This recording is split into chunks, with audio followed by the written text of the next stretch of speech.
Kelly? And of course, guys, Matthew still a major hurricane this morning, and its impacts will be much more than that wind and flooding. Our business weather expert, Paul Walsh, joins us now via Skype. Good morning to you, Paul. Good morning, Kelly. So let's talk about just how big of an economic impact this could be for islands like Cuba and Jamaica. Well, yeah, Kelly, that's a really good point. Of course, in the U.S., we've got such a large, diversified economy that a big storm like Sandy and Katrina has massive regional impacts, but it doesn't necessarily impact the entire country.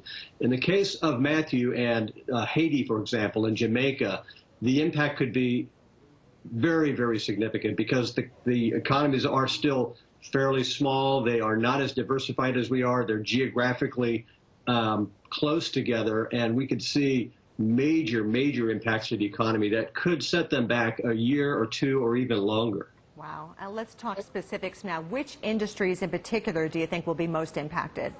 Well, of course, in Jamaica, the tourism industry is a very big part of their economy. I think the impacts there, even with a bad storm, will be relatively limited in terms of timing. I think the bigger impact is probably in the agriculture industry, especially in Haiti. You know, almost half of the people that live in Haiti work in the agriculture industry.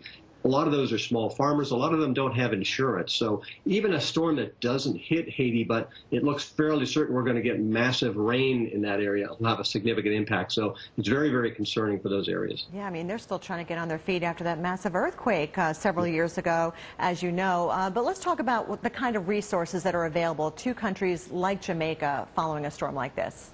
You know, oftentimes what will happen is there'll need to be an international effort because there's not a lot of insurance assets in those areas. The governments are still relatively small. They're not very wealthy countries, especially Haiti. So typically what we'll see is an effort, maybe a UN effort, or we'll see other kind of organizations that move in to try to sort of help them recover. I think the good news is the fact that we do have a pretty good forecast. So I think there's a lot of mobilization going on now. They do have a good heads up.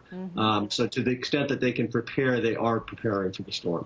And we're preparing our country as well, just in case, Paul. Thank you so much for being here this morning. We really appreciate it. But again, there is still that chance. We can't rule it out completely that we could see impacts from Matthew along the southeast coast. We are tracking its every move in the Caribbean. Stay with us here on AMHQ Weekend.